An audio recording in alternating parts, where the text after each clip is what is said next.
ایک ایسا طوفان جس نے دنیا کے تمام عمارتوں کو ڈبو دیا تھا۔ بڑے بڑے پہاڑ پانی کے موجوں کے سامنے غائب ہو گئے تھے۔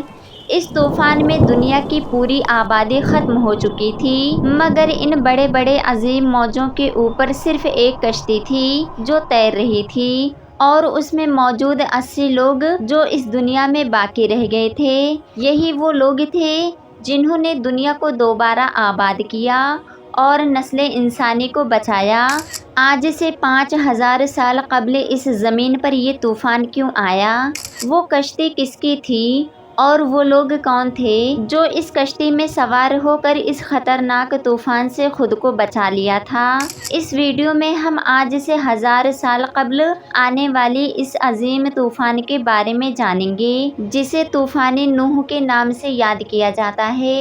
بسم اللہ الرحمن الرحیم۔ انبیاء کرام کے واقعات بیان کرنے کا مقصد خود قرآن کریم نے واضح اور نمایاں فرمایا ہے، جس کا ترجمہ یہ ہے: اے نبی صلی اللہ علیہ وسلم، جو نبیوں کے واقعات ہم آپ کے سامنے بیان کرتے ہیں، ان سے ہمارا مقصد آپ کے دل کو ڈھارس دینا ہے، اور آپ کے پاس حق پہنچ چکا ہے۔ اس میں مومنوں کے لیے بھی نصیحت و عبرت ہے۔ پروفٹ سیریز میں آج ہم نوح علیہ السلام کا واقعہ سنیں گے۔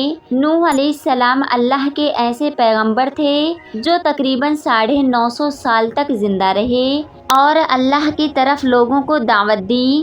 چلیے شروع کرتے ہیں with the real life story of Prophet نوح علیہ السلام۔ آدم علیہ السلام کی وفات کے تقریباً 1000 سال بعد نوح علیہ السلام تشریف لائے۔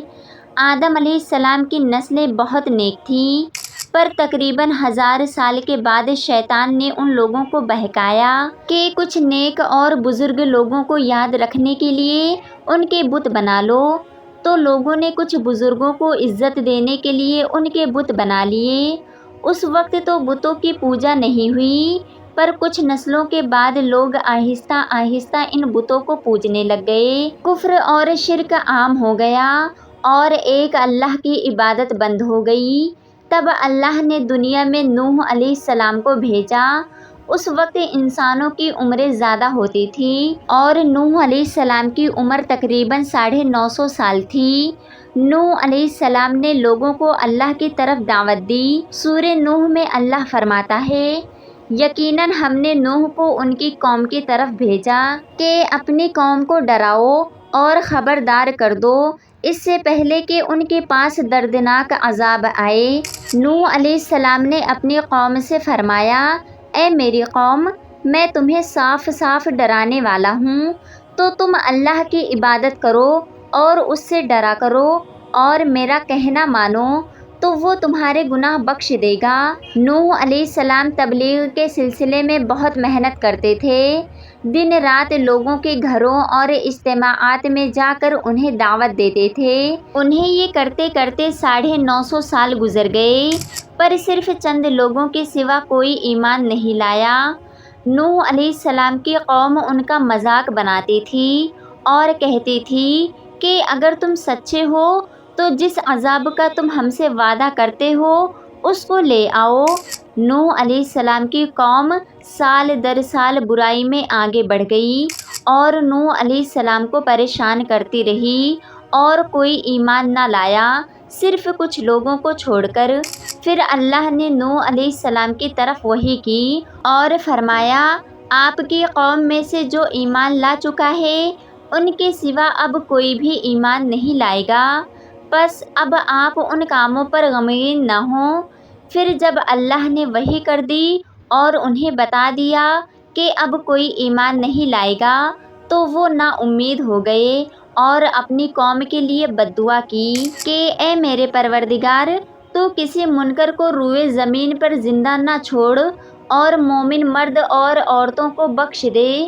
نوح علیہ السلام نے جب اللہ کو پکارا تو اللہ نے نوح علیہ السلام کو ایک بڑی کشتی بنانے کی وحی کی، لیکن نوح علیہ السلام نہیں جانتے تھے کہ وہ اتنی بڑی کشتی کیسے بنائیں، تو اللہ نے جبریل علیہ السلام کو ان کی مدد کے لیے بھیجا۔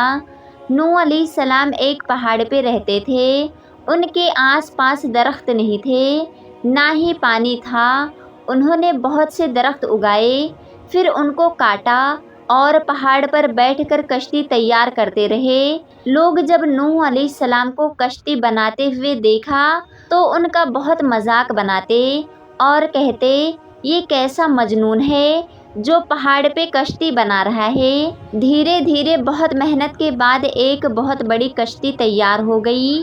ایک جگہ آتا ہے کہ نوح علیہ السلام نے یہ کشتی 100 سال میں تیار کی۔ یہ کشتی عام کشتیوں کی طرح اوپر سے کھلی ہوئی نہیں تھی، بلکہ اس کو جیسے نیچے سے بند کیا گیا تھا ویسے ہی اوپر سے بھی بند کیا گیا تھا، تاکہ اوپر سے جو بارش برسے وہ انہیں نقصان نہ دے۔ اس کشتی کے 3 فلورز تھے اور ہر فلورز میں ایک دروازہ تھا۔ اللہ نے نوح علیہ السلام کو حکم دیا کہ مومنوں کو اور اپنے گھر والوں کو اور زمین پر بسنے والے تمام جانوروں کا جوڑا جوڑا اس کشتی میں سوار کر لو۔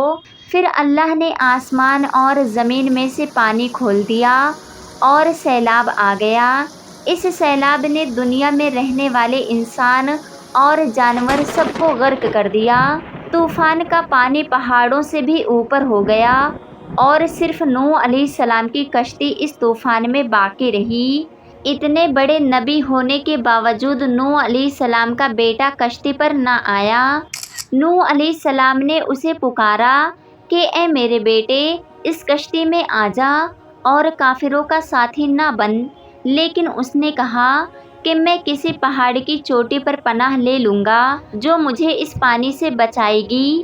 نوح علیہ السلام نے فرمایا کہ آج اللہ کے حکم سے کچھ بچنے والا نہیں مگر وہی جس پہ اللہ رحم کرے۔ باپ اور بیٹے کے درمیان یہ گفتگو جاری تھی کہ ایک طوفانی موج ان کے بیٹے کو غرق کر دیا۔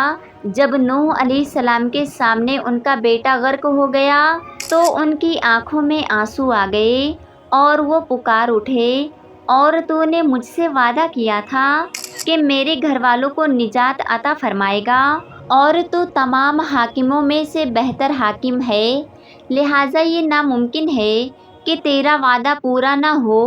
اللہ نے فرمایا، اے نوح، وہ تیرے اہل سے نہیں تھا کیونکہ وہ کافر تھا، کفر نسب کو ختم کر دیتا ہے۔ اللہ نے نوح علیہ السلام سے فرمایا کہ آپ ہرگز وہ چیز نہ مانگیں جس کا آپ کو علم نہیں۔ نوح علیہ السلام یہ بات سمجھ گئے اور فوراً اللہ سے توبہ کی اور فرمایا، اے میرے پروردگار، اگر تو مجھے نہ بخشے گا اور مجھ پر رحم نہ کرے گا تو میں خرابی والوں میں سے ہو جاؤں گا۔ کشتی نوح علیہ السلام اور ان کے ساتھیوں اور سارے جانوروں کے نسل کو لیے پانی کی تیز لہروں پر بلندی سے چل رہی تھی، مگر زمین پر موجود ہر چیز، انسان، جانور، پرندے گرفت میں ہو چکے تھے۔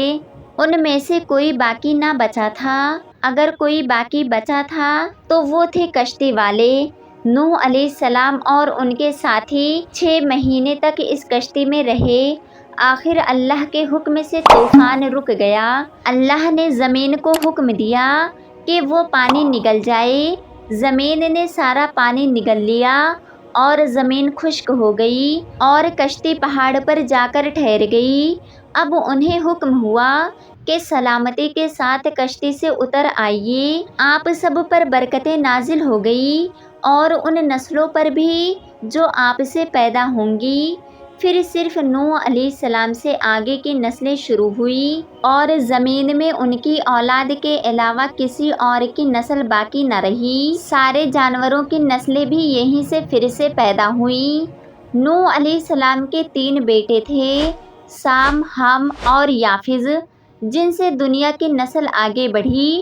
سام کی اولاد گندمی رنگ کی تھی۔ عرب ممالک، سیریا، فلسطین اور اسرائیل کے لوگ سام کی اولاد ہیں، اور حام کی اولاد کالی رنگت کی تھی۔ افریقہ، آسٹریلیا، انڈیا، ایجپٹ اور سوڈان کے لوگ حام کی اولاد ہیں۔ گوری رنگت کے لوگ یافز کی اولاد ہیں۔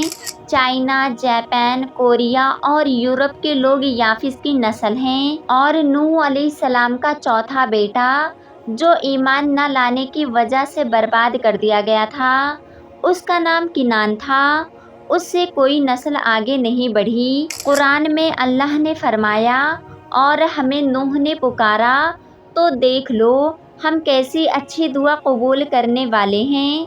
ہم نے اسے اور اس کے فرما برداروں کو اس زبردست مصیبت سے بچا لیا اور اس کی اولاد ہم نے باقی رہنے والوں میں سے بنا دی۔ طوفان کے بعد نوح علیہ السلام 350 سال زندہ رہے، پھر نوح علیہ السلام فوت ہو گئے۔ نوح علیہ السلام کی کشتی آج بھی موجود ہے۔ تو یہ تھا نوح علیہ السلام کا بہترین واقعہ۔